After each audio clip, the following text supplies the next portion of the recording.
l'info écho avec Capital. L'affaire du jour oppose Mint Energy à la CLCV. L'Association de défense des consommateurs a annoncé ce mercredi 22 juin avoir engagé une action de groupe à l'encontre du fournisseur d'électricité français. En novembre 2021, au début de la flambée des prix de l'énergie, Mint a remplacé ses offres indexées sur le tarif réglementé de vente d'EDF par des offres dont le prix dépend des cours de l'énergie extrêmement volatiles, ce qui a évidemment fait bondir la facture de ses clients.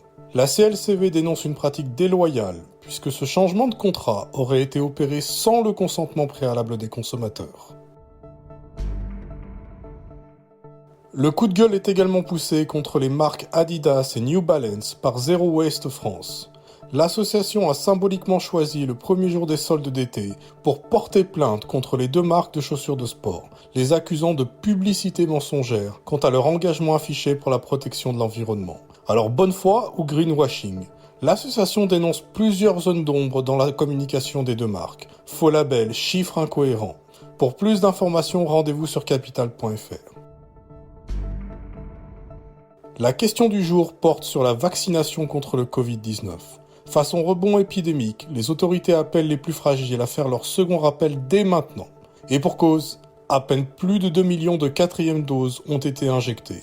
Seulement 31% des plus de 80 ans hors EHPAD et 48% des résidents d'EHPAD se sont fait administrer ce second rappel vaccinal. Mais y a-t-il vraiment intérêt à le faire, alors que de meilleurs vaccins sont attendus pour l'automne?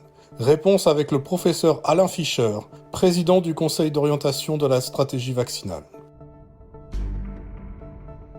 L'innovation du jour nous vient d'IKEA en matière d'optimisation fiscale. Dans une enquête à paraître dans son prochain numéro, Capital détaille les nouveaux montages sophistiqués mis en place par le géant suédois. Pour échapper à l'impôt, les droits sur la marque et le concept ont d'abord été transférés d'une filiale à une autre avant d'être rachetés via un prêt accordé par une holding basée dans les Antilles néerlandaises. L'argent transite ainsi par les Pays-Bas, le Luxembourg et le Liechtenstein, qui échappent largement à l'impôt grâce à l'utilisation de niches fiscales dans ces différents pays.